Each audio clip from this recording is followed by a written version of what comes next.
akuluakulu kuli zinthu omwe muli nkhani zingapo zimene mkulu wazikamba koma kuti kundende kuja kumapezeka sukuli akaidi amene anayikidwa ndi boma lina lake nde akaidi amene ajawo amatheka kutulutsidwa usiku akaidi amene ajawo amatheka kutulutsidwa usiku kukapanga commit ma crimes kunja kena konkolani anthu aja nkubweranso mkati muja basi kungotumikira uchigawenga choncho kuti zinthu Chilima kuti anali ndi vision bwinobwino kwambiri koma ano anapanga caught up mu corruption koma anali munthu oti so guys zambiri zili mkati musindufana ndimwire maonga ma munthu uyu wachedwa kale apopo. Yeah guys, thank you so much Malawi cameras. Tinela ipi ifuna kuonesa unena kuti dziko likakhala kuti malamulo akuyang'ana nkhope ndi kuti dziko limene limakhala kuti likupita kuchiwonongeko. Ngati dziko likusankha kuti uyu akalakwa uyu amangile uyu akalakwa uyu ayi ndi kuti dziko limene likupita kuchiwonongeko. Dziko limakhala dziko chifukwa kuti pamakhala malamulo oyendetsera dziko kuti anthu interaction iziyenda kuti chikachitika ichi chimachitika chakuti zimenezo zimapangisa kunena kuti anthu ma behaviors ako it controls behavior, you know. Kuli ma philosopher law ngati ina Carson amene amanena kunena kuti laws without sanction they are not law at all. It's like a tasteless sword which is not good for anything. Carson in his analyzing of law, he says that if you breach a law and then there's no sibali chine chiso chimene chakuchitikira chifukwa waphwanya lamulo, malamulo aja amakhala as good as nothing. That's the philosophy of law. Then tufuna tizipanga associate zimene zizi ndi ku Malawi kuno ndi zomwe zinachitika mu mlandu wa Ampinga njira. Kwinako ndizisesa kuti zikamba mchizungu koma I think nzikamba mchichewa. Ndizikamba kali mchichewa kena ndiziwerenga mmene mlandu unayendera mwachidule. First ndifuna kutenga nthawi yaitali for anthu ena ali ntchito ena ali kulanchi zochitika zambiri. Komano vuto lake ndonena kuti ndiperekera ivi ndikumakhala kuti ndiwena ndikhale kuti ndawerenga kwambiri ndasata zinthu.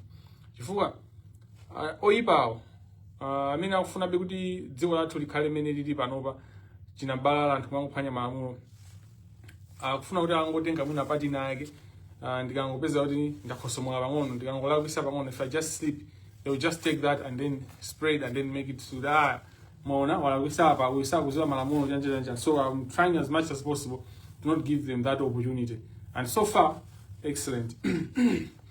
Dear, in 2019, a form of breakdown. In 2019, mnajiga zisanko zija amuna andeva ndimalo muntima mwanga wallahi awene ndaipulaso ku Muslim audio.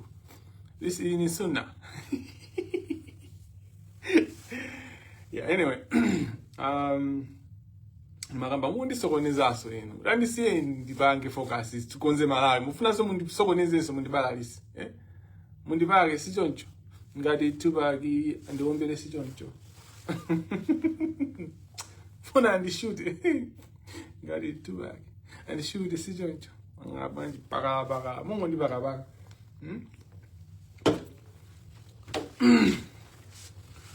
Mayona background imendane na head person malamulo amene azigwira ntchito kuti chinthu chikachitika kuti munthu akaphwanya lamulo lija pazikhala chonchitikira ngati sichinchitikira chinthu malamulo aja as good as nothing. Malamulo amafunika kuti aziyendesa azipanga kugana kuti moyo wathu tizikhala bwanji anthu.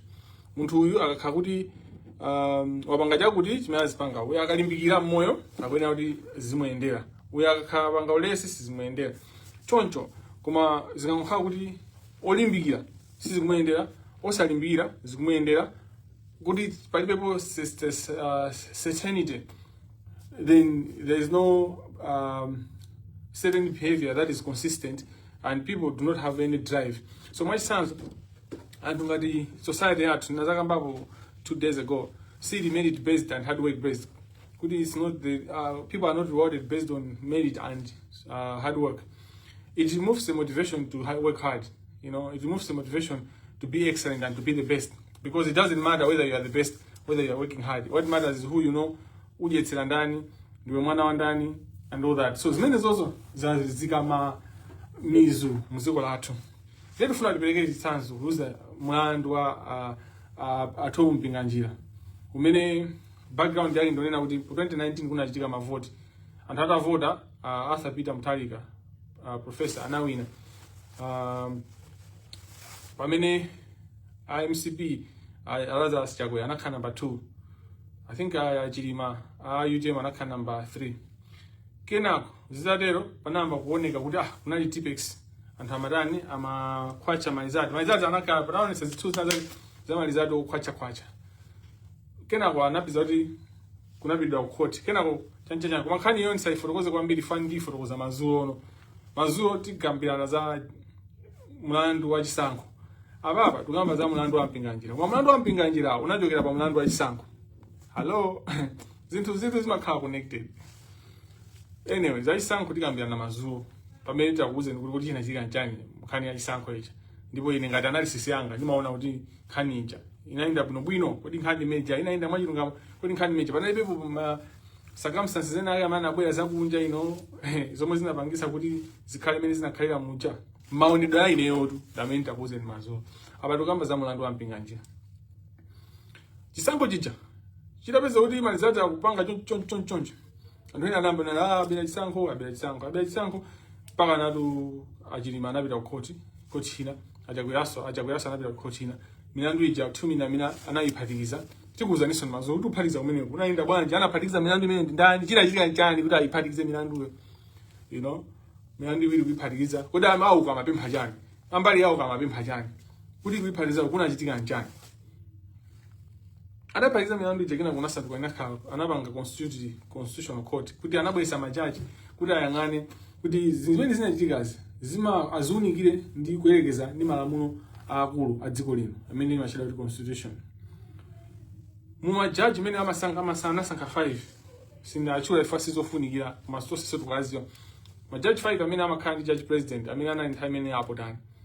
Koma amene amasankha majaji 5 yo nda a chief justice nthawi imene anali Nyirenda CJ.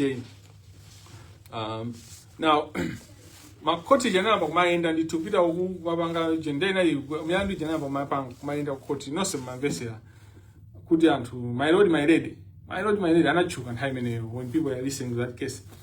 But in the middle of that case, which I'm going to discuss mazulo, kuna ACB anazabwera remake Mademba kuti munthu amafuna kutani kupanga bribe kuwapasa ziphuphu majaji akweruza milandu anthu azukaba ndekuda chema afuna kuseja pana kunachitika msonkhano ku ACB house ku office ya ACB. Msonkhano wewe wama tunawatu ankhani nali konkweneyo ndipo anafuza mafuso matu ankhani amalali monga nali mafuso ake anali odabwisa kuti mukafusa chakuli mukafusa chakuli mwa sana anangona kuti business mogu amafuna kupanga bribe majaji. Kina wanazana kuti also a Supreme Court judge, I think. Kina wanazana kuti a private practice legal practitioner. Damina anani involved in it. Anthu atatu amene wawa at least. 2 mina nazo zoti nkhani jadu amanga Ampinga njira. Kina kwa Ampinga njira aja. Nkhani zina zawo zina zikupitirira mpaka na regime inazasintha. Kesi ya Ampinga njira khali kupitirira.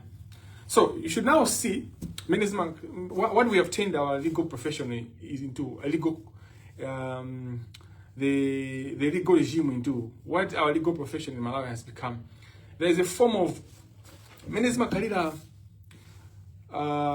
mboma mucho kuti boma lika president akangosinta panopa zimene zimachitika zimene so zizona we need to be careful because every 5 years this card kuyambiraso akangosinta president pamabeza kuti pamakhala kuchosa anthu mwechisawa anthu kuthamangisidwa kutanikana kumanka chisawa chimene chikumabwera chifukwa cha zinthu zosiyana wani makhala kuti mwina chipani china chimene chachoka mboma chinabwesa china mbalala so they was just bringing every Jim and Jack kumangobweresa basi ndi matope ome basi kumangobweresa china it's partisan politics ndale zathu zomayang'ana kuti ine ndo chipani chakuti cha mtundu wa kala ya chipani chanu osati zomayang'ana ubwino wa Malawi ndale zimenezo ndizimene zikumasokoneza kwambiri foti chipani china chikabwera chimafuna chibweresa anthu ake anchipani anthu ake ndi anchipani instead of chibweresa anthu amene atatumikire atathandizire Malawi andi anthu amene amafika kuti ndaononga zambiri ayina gangata amene ajenda anthu oyipa kwambiri pa dziko in terms of a country. Progression ya dziko. Antamene amayangana kuti ndaononga ineyo. But when you analyze, okay, tabwesa and break through, and then akukuza kuti muononge ndani. Koma tabwesa maononga zingati. How much did you then idea? They destroying the country. Now, zimene zizi kuchitika mboma, kumano panopa, what you must know. Zomwe kuziwa zonati even makoti atu pamakhala school of thought yawo kapena ma decision awo amakoti, ma decision awo amakesi. Pamakhala section of judges and a section of institutions that they change how they're thinking depending on regime. What am I driving at? This isn't over our photo because I'm one time yoje. Pali magesi ena onena kuti ngati saata nthawi ya MCB magesi amenewo basi muyiwale. Pali magesi ena kuti ngati saata nthawi ya TVB ikabwera sipani muyiwale. Pali magesi ena onena kuti ma decisions za magesiwo if are determined mene tabwere kesi imeneyo result yake itengera kuti chipani chili mmene mu chili nthawi imeneyo ndi chiticho. Kama unimva benepo and izizi ndizopsha kwambiri and izizi mwina market designer so tizikambirani bwino at a certain level, but that's what's happening with our judicial system. Judicial system imene umachitika ngati chinambala chomwe chimachitika mu civil service chipani china chikabwera basi chipwirikiti chimene napanga describe kuti chimabwera ndi zinthu zofuna zina zimakhala justified, zina unjustified at all, but unjustified out of problem also ya chipani china chake kapena anthu ena ake amene anaononga zinthu mjani mu structure. Government institutions, they should be sacred. Not only the court, but even sacred government institutions, they should just be very few positions and PR and the drivers of the policy that are supposed to change. Kama unimva many boma lina pangira. Boma is an entity. Ineyo, I'm not supposed to be the one to be explaining. Is in Nigeria many imagine mapanga Malawi society. Kifuka kuma Malawi society has put not just Yanjovui. Many Malawi society they have failed to do their job in terms of guiding my political party, because Malawi society is supposed to be more powerful than these political parties or the president, because Malawi society exists in eternity. Many Makaya court, court is supposed to be powerful because it exists in eternity. Gap. You're messing up the country in that you want to, like, the Minister of Justice. I'll talk about the minister that is of high interest to me. I mean, chimene maina kusintha kumene kujawo boma lina likabwera ndi the Attorney General, the Minister of Justice, the Solicitor General. You don't need to change. Muta kusintha mwina mage. Kuma the Solicitor General amaina kumakhala stable, because that's the heart. Is the executive direct. Ndi CEO wa ministry. Now, CEO wa ministry akwena kuti while they are focusing on policy ya chipani yomwe yabwera, koma pazikhalanso common policy ya dziko in general yomwe should not determine kuti chabwera ndi chipani chanji. Kama undimva pamenepo. The same way. So ministry kuja ndi anthu kuchepa amene amene kumasintha, koma mukaone kuti kwasintha bwanji ku ministry china balala kuchipwirikiti basi. And it's not just Minister of Justice, and it's not just now. Pamene MCP amabwera atonse alliance imene amabwera anabweresa chinambalala kumene kuja anasokoneza mbiri kunabweraso majani anthu awa MCP kumachita kuona even ma social media timakhala nawo busy kumachita manena DPP iwe tita screenshot itakutenga ndikupasani kuti mukati nena ife kuti ndifa cha DPP tatoneni lero tikukumenyerani sonkhondo inuyo. So ku Minister of Justice, fix the Minister of Justice, anthu amene amagwira ntchito akhali kumene amene amapanga zinthu, because we shouldn't lose the memory. I'm concerned with the Minister of Justice because I know hard work that has been done by some of us advocates, and we don't want to lose the memory. And at the same time, we can't be changing Antu Anchito every 5 years. Mboma, you can't be doing that. They are just the key people. I mean, the policy drivers. Because anyway, we are president one, but when we are policy, we must put how you know the president. You know, we are running the government as a political party for the past 15, 20 years or 25 years, and we can't progress. So, fix that. We need stability. My contract, as a color for purpose of performance, also for purpose of we are messing up the country. ndipo anthu amene akukwera kumabwe pasidwa ma position chifukwa chapate alibe osaziwa ntchito amenewo tikuyenera kuti anthu amene maziwa za civil service amene somuli ndi ma advocates azinthu zina for this that's not my area of expertise muyang'ane zimenezo ndapanga divert koma it's a very important conversation yomwe yangubwera pamene ndikuyamba za court kuti ma court nawonso their school of thought akumasintha. Why am I saying this? Mene mpinganjira amafufuzidwa nthawi ya DPP ili mboma kena kuti DPP janapeza ali agwadi mpaka na ma elections asintha inabwera tonse alliance inakakhala kuti DPP inapitirira 2020 ija inabangula declare kuti awina mpinganjira sana kapita mu court. So you see sana kapita ku court chifukwa wakapena sana nakwe sana kapita ku court chifukwa chinazo kuti imene ni boma ina DPP. This is where we have messed up even the jurisprudence and the judiciary, the legal profession. If we as lawyers, we hold a sacred duty in society. Because tikakaudi siti kupanga zinthu moyenera siti kupanga guide bwino chinambala yake nchimechi ziko lisingaende we can't progress pama kupanga basi ngati kuti ndi alisangopanga ndi dimba lake. This is not anyone's farm, you know. This is a country. We should treat this as a country, you know. And the painful thing for me is, why should this be me speaking about this? Why shouldn't this be senior counsel? Why shouldn't this be people with experience in the legal profession? Why shouldn't this be professors of law that should be talking about this? Why should that be me? Why should this be mine, you know, to talk about these issues? Kena kumuzina do Ampinga. My professors of law, my PhD holders of law, my Janjan, what have you been doing for this country in terms of sustainability, in terms of speaking to authority, you know, the truth and what is supposed to be done? Ndiye mpinganjira amene ujayo sana akalowa mu court inakhala DPP inatani inawina famula ndu mena mamuzenga yoja unaona chani unaona kuti amafuna kupanga bribe my judge in favor of DPP. Tonse alliance idawina anthu ajanali the whole country was angry, so, and another zoti muntu and everyone was excited. Don't say is in power. So even the thinking of the court was the justice. The conduct you man abanga mpinganjira inali imena maganizira imene ndipo singani imena maganifa he was convicted another is lawolakwa inali option kwambiri because it involves universal suffrage. He was undermining universal suffrage. So universal suffrage ndi ufulu wa munthu inaliyese ovota ndiye upereka chiphuphu kwa majaji kuti chipande china chichite bwino mulandu umene umafuna kuona kuti apa manjika zolaka pamene pasi panachite zolakwika.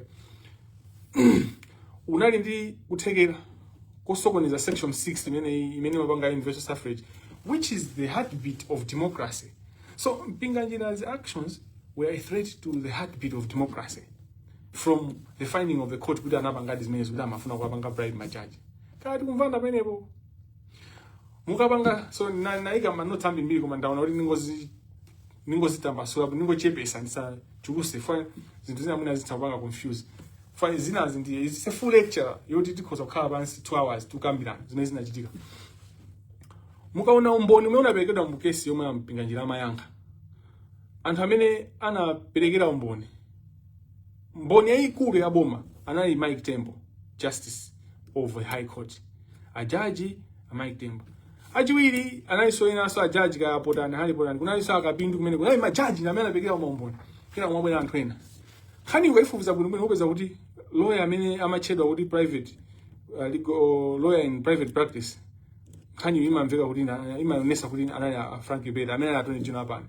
Can you imagine judge of Supreme Court amene amamveka kuti anali ndani kodi anali the prince of corruption, the prince of thieves, the ringleader of all corrupt judicial decision making in Malawi, the deputy chief justice. Can you imagine? No consequences. Can you imagine? Like just reflect on that.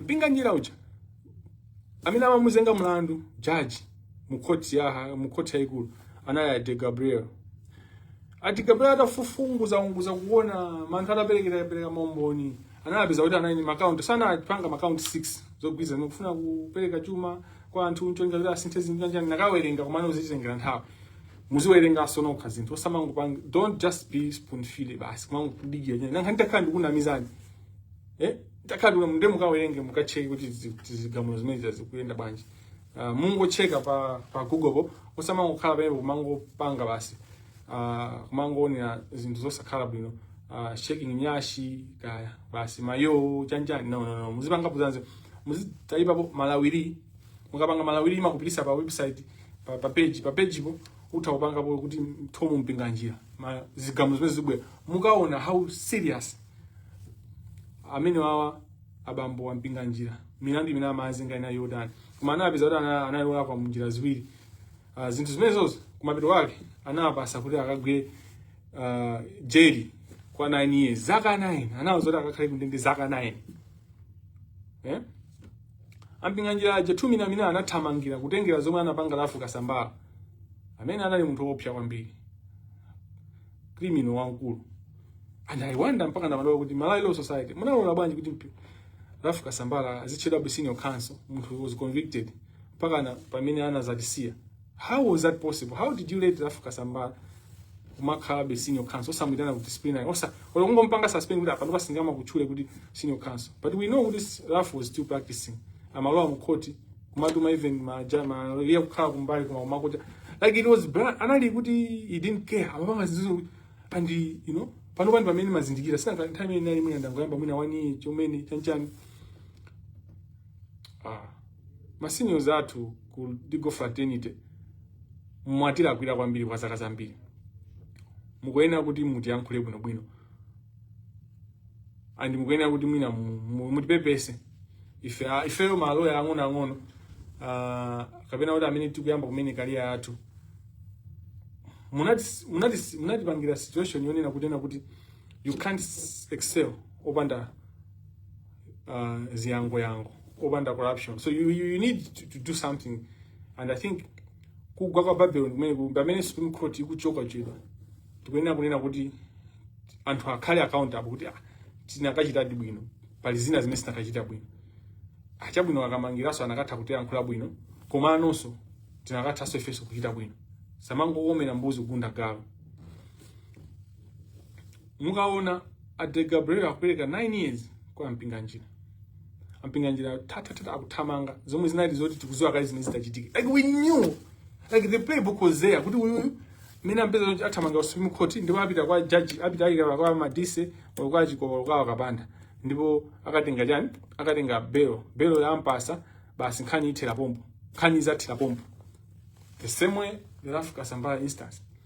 Now one of the things that hurts me in this, or I don't appreciate, or I get frustrated over, is putting bail pending appeal is a good law, it's an excellent law. The problem is how it has been used in Malawi, whereby it's a remedy for rich people who wants to run away from accountability when they have when they have done something wrong, when they have been found guilty of a crime there and there. When you look at the judgment here, Maungulu in Africa Samba's bail pending appeal, it's an excellent jurisprudence, and obviously Maungulu is when it comes to writing judgments, was one of the best judges. He should be in Malawi ever. He must be in the top 3. But still, he was dealing with Africa Samba, and I think that it's very important to open eyes. Especially, there were other convicts in that case where Manondo and Ndinzage sana vaside bail, and I'm coming now. In the Nigeria now 2024, how we are jani godi titango yamba za judicial independent corruption in the judiciary, and if men and lose and how many is even this gawenga ndipo ndisigawenga zodama zanani naona kuti anthu akudakuda kuti panga owe drama and anthu ndikwaziwa kale anthu osakuziwa mene kuyankha chonje anthu akuziwa kuti you were owing drama kwa ina Manondo aja and masi amene ndo asatuluke fadulu maopa kuti awakatuluka. So boma la MCP sili mafuna kuti Manondo atuluke kusonyeza kuti boma la DPP would open it. So and when I say boma DPP, trust me, it's not the APM kulizigananga zimene zimapanga kwa pride kundende kuja kumakhazi gawenga zimene boma la nthawi imene limazitulusa usiku ndikukapanga crime ndikuzibweresaso kuzazibweresa mundeni. And it's also we are investigating that. The people are paying attention to those things, but we are running such kind of cartels. It's all about systems that are not holding people accountable. Mena amatamanga ampinga njira, matamanga ku Supreme Court, timaziwa playbook kuti ziyenda chonje. Kupeza kuti akapanda mena amalemba chigamulo chawo, akapanda ndi analemba chigamulo chawo chodabwisa koma the result was the same. Ukaiwerenga akapanda anasokoneza malamulo. Chifukwa anaonesa kunena kuti wawanga bail. So anthu okubet mbava zimakhala clever, so zimakhala stupid. Pamene Africa sambala amalandi ya bail yake ya pending appeal. Amangula ananena kuti bail pending appeal is as equal right. Kuti pamene munthu wapita ku court wakanena kuti court lapa nsiri landipeza olakwa koma ineyo ndikufuna kuti ndikuzanga amala kunoko kuti mundimve ifoti kukuandira kwira. Pamene wakupanga initiate appeal ija umakhala kuti you are like when you're just going kumene ku court. That's how, in terms of the bail, that's not the situation, but in terms of the bail pending appeal, that's how it's supposed to operate. Which is that the court has to look at the facts. Kuti munthu yandi chance yobanga yo tata kupambana adi kuti munthu tikamusiya palilemede titamusiya kuti kena kuzatiza kuti wapeza kuti ndosalakwa chanje ndipo makhamwina how long the appeal will take to consider. Kapanda okay, so bail ya kasamba itatuka analila mabangira zimezo. No, you can't treat, which when it comes to analyzing and all that, people made sense, but I don't agree with them. But they made sense. I'm a many argument and I agree with Mangulu's reasoning. And I'm saying there should still be an investigation because I know how powerful Raf was and how he would hold anybody's balls but I agree with the reasoning ya Mangulu. So adabanga reasoning ja anakuwa kwa Mangulu chanchani muntu amene wapezeka kuti wapezeka olakwa by court after a whole process. Simunga mpange treat the same way ndi muntu amene kuti akungoyamba kumene process, which per surface it makes sense and it's rational. But when you look deep, it's about what does an appeal mean. An appeal means someone is presenting themselves to say, I'm innocent, until the appeal proves me guilty.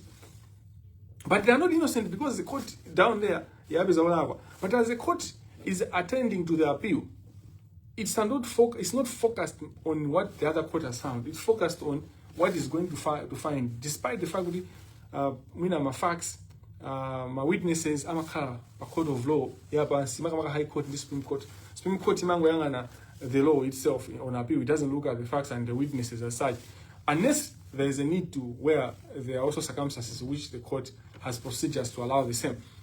Now, Mbava another advantage, ndikutenga score 40 anthu ena ajaonera kuti pakwena kuti uyu amene wapezeka ola kwakala kamanga appeal bail yake ma conditions yake azikhala osiyana kapena maganizidwe ake pazikhala special circumstances. So Kabanda anapanga mess up the law, the position of the law in deciding the way she decided, but that resonated with people.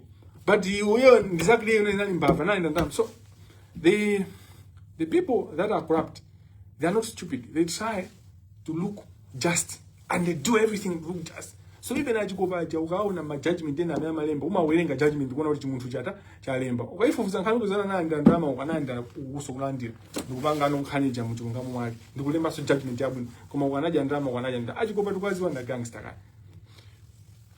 One major thing that I need to say before I leave, you find one of the biggest cry and chimene promote corruption in the Supreme Court using bail pending appeal is the bench's deliberate failure to sit as a whole bench and make a decision. Kuti chimene chimafunika nchonena kuti bail pending appeal ija pakhale decision ya onse majaji ose ajakhale kuti this is now the position of the Supreme Court. Not kuti Judge Mozi so sitting in Supreme Court pamakhala makesi onena kuti modzi amaitenga kupeka chigamulo modzi amatha kuitenga payekha kupeka chigamulo koma ndipo pamakhala ena amene onse amene wakhala consider 11 all of them or 7 depending on the circumstances In this case, there is no judgment on bail pending appeal that has 7 or 11 judges sitting and making a decision. And that has been a recipe for corruption. And that has been deliberately left like that by the leadership in the judiciary, in the Supreme Court. It's so painful when you see how they put those loopholes deliberately. Ajiko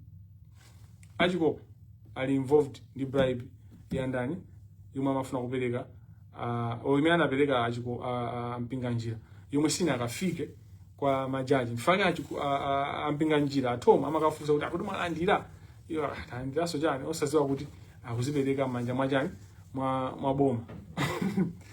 And what is sad is that Justice Mike Tembo put his neck on the railway to review, by being a good citizen, and then but he wanted justice. What happens? As a country, we laugh at him. By allowing Mpinga to be free after someone else has shot. So someone else come out and lives right and follows the law and doesn't want to be corrupted is now a subject of ridicule because of our society, how we allow a criminal get away with it. And all the people, think about the Gabriel. Judge Amina Berega, 9 years, was the richest person in Malawi. How does she feel every day she goes to work? Of course, I know people like those with principles, his conscience is clear. On how the system is thriving for criminals, both the ones in the legal profession, that is judges and lawyers, and the private citizen. Those that are corrupt, they are the ones that are thriving. And the court has been the initiator, the enabler. The legal profession has been the protector of such kind of environment. The pardon ni mena na berega ajakwera. Inali at a price. Ndakuza niza how makota mabangira operate. They are not, they are not reading by principle. They are reading. Akwenda ndi mphepo, akwenda ndi chipani, akwenda ndi, ajakwera mina kupereka appeal. Amina napakira pardon kwa panati patachitika zambiri unali ma delay. Kesi chausa maenda. If it nabanga mali kuti mukupangisa bwanji zinzo.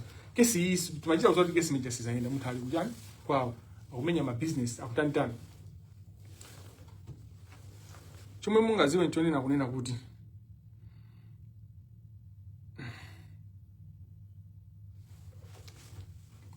Ampinga njira. Atom Mpinga njira. As long as Atom Mpinga njira is outside and has no accountability, our society is not going anywhere as regards to progression, as regards to democracy. Because we have chikutipanga bind away from progressing, from treating people equal. Equality before the law is so critical. It's everything. Rule of law, so you see who are the lawyers Ampinga njira. Takamba bribery involves mbeta panondi attorney general. Amina mabanga defend Ampinga njira. Lawyer wina ndani for sino maere panondi director of public prosecutions. Like what are we talking about, When you look at pardoning in general under section, what's the section of the Constitution? I think 81. Let me just confirm that.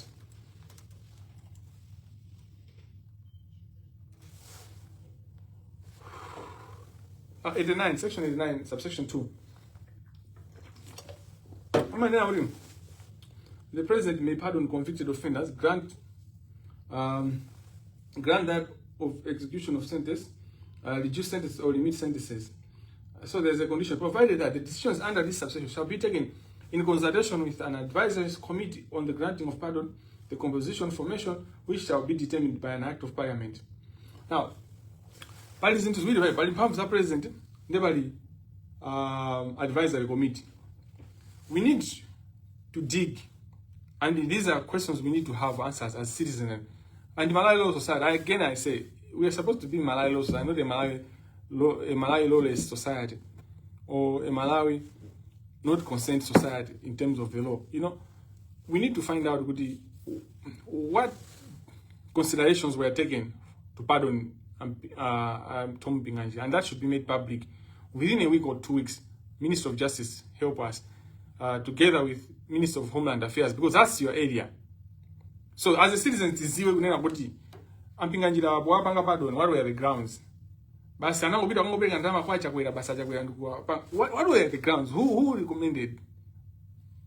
You know, the way forward for Malawi is good. Ampinga akasave sentence yao, akasave jail yao. That's the only way you put a step. Magamba za Ampinga kuti chicho chimenya chika Supreme Court chinai chokonza maapiro saja nayo dati ngojedwesa kumawa tataya, whether by the court or by any other means. By the court amachita manyazi majaji anamba kuchita manyazi fankani chinamba kumaisata kumaisata kumapanga push, so anamba amachita manyazi kumaso chomwe mungaziwe chonena kuti chimene chinachitika papa achakwera takauti anangoyuzidwa ndi majaji achikopa anzikamanda akapanda ndi madisi chifukwa dilu imene itakauti tamanena kuti ujena analipira ndalama amini Mpinganji analipira ndalama kwa chakwera. I believe this is my intuition. It's not about intel. My intuition is when Mpinganji as a businessman, obviously he was paying money for MCP, he was paying money with DBB. Ndipo anapeleka ndalama kwa DBB kwa ujeni kwa MCP. But those funds whether anapeleka kwa chakwera au anapeleka kwa chipani cha MCP, ndalama zimene za Mpinganji sama mapeleka kapena kuti kupasidwa kwa pardon yao sifwa cha ndalama. Pardon yao anapasidwa chifukwa cha pardon yao anapasidwa chifukwa cha jani cha pressure imene majaji anapeleka kwa chakwera. Chifukwa amaona kuti apusa koma chakwera sama zozo da kugwisira ntchito.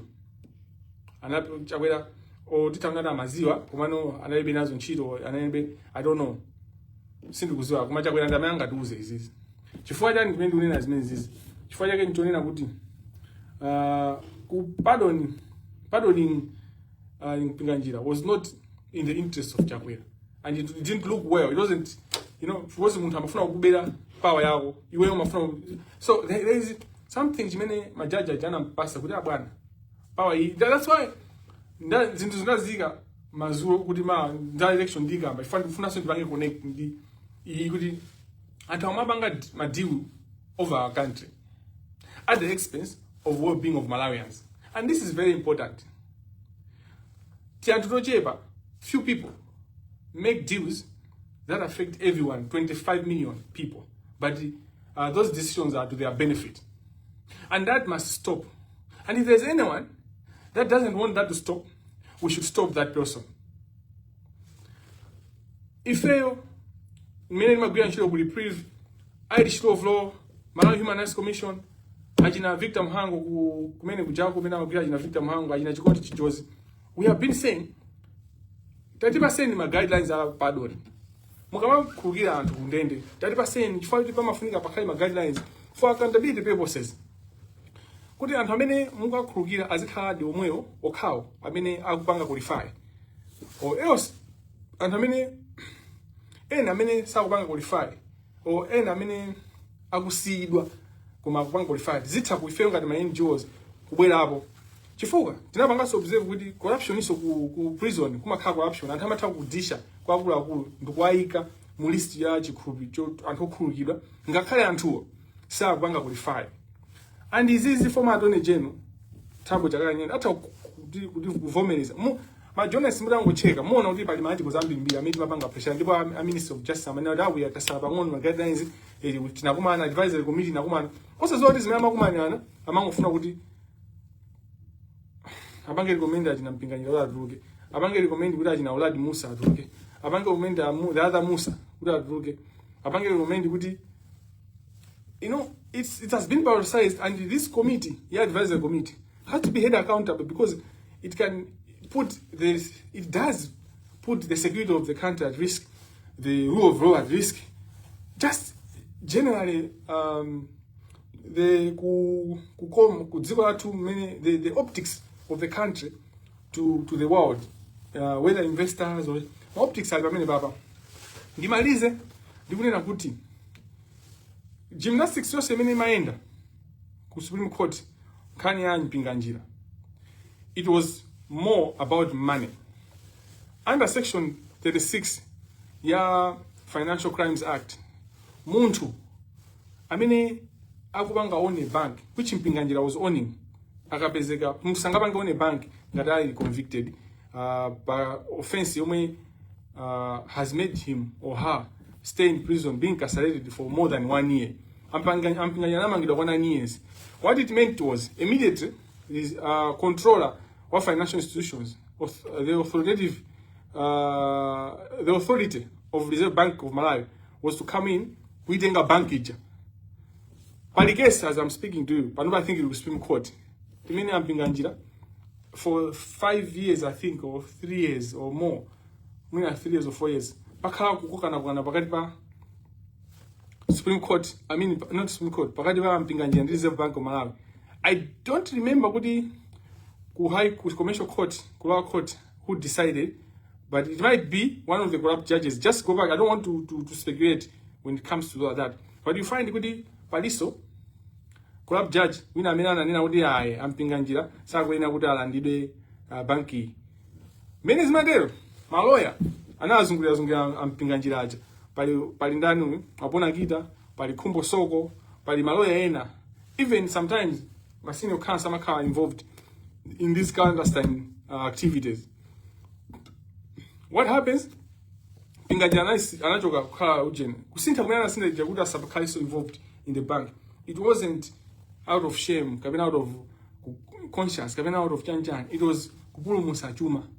Koma according to the law, sungapange transfer ndalama, kapena property, kapena mashares achinthu uli already in hot, because at that point imene akutumiza chinthu ichi akuchitumiza kwa mwana wake, akuchitusintha kuzisiya m'manja mwa mwana wake, chili already tainted with his conviction.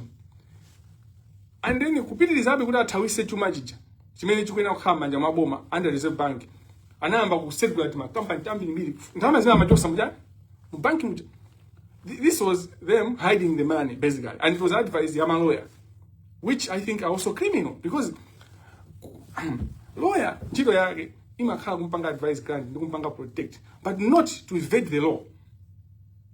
So what has been happening with the whole case ya Ampinganjira, criminal and commercial, lawyers have been working to help Ampinganjira evade the law. And this is why I insist and I speak openly. Kuti Ampinganjira is supposed to be in prison. Ndipo banki yake imene okhala manja mwajani kuti mwaboma chuma chimene nja Malawi. Ndi anthu amapanga anthu ali nawo sanje. Koma ine imene ndili muno ndingamapangire sanje Ampinganjira. Where do I start from?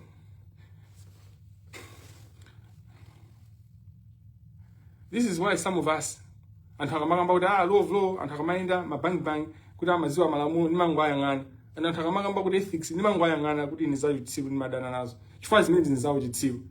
Where you are so harsh on a poor Malawian who sakuziwa kuti mazulu akaja chani. Because majority of Malawians ali mu state yonena kuti saziwa kuti mawa ndija chani.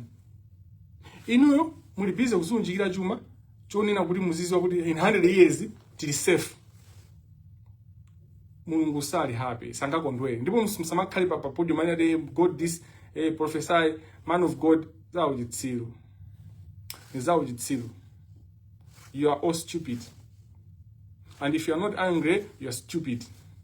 If you don't want this country to change, you are stupid. If you are not working good dziko in all this city, you are stupid. If you don't see the problem, you are stupid. And fuck off. God doesn't like his children to suffer. And this is not even even if we leave God, even at Minister could be the moon. The same Mungu hapo. Chilungamo chimaina chiende ngati madzi. Malawi society ikudani pankhani ya Ampinganjira. You see, the media panoba yabalalika ikuswa chochita nani. And the issue is God created a platform, you know, it attracted people whereby so we don't need the media even to publish. The media are the ones that need me. Who are carrying my stories. We can save Malawi. The many money now, the 9 division, now the APM, at the best president. Because if we just take zinthu zitatu izi. Fix the appointments, just 3 things.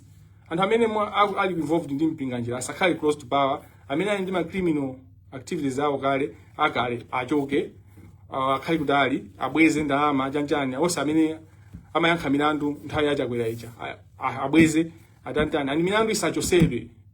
Faustino Maere usachose milandu because your position you are obligated under the constitution to use certain principles, and section 12 still comes, and as many mukupanga ina Faustino Maere, you are breaching the trust of the people under section 12. So muta just don't hide yose.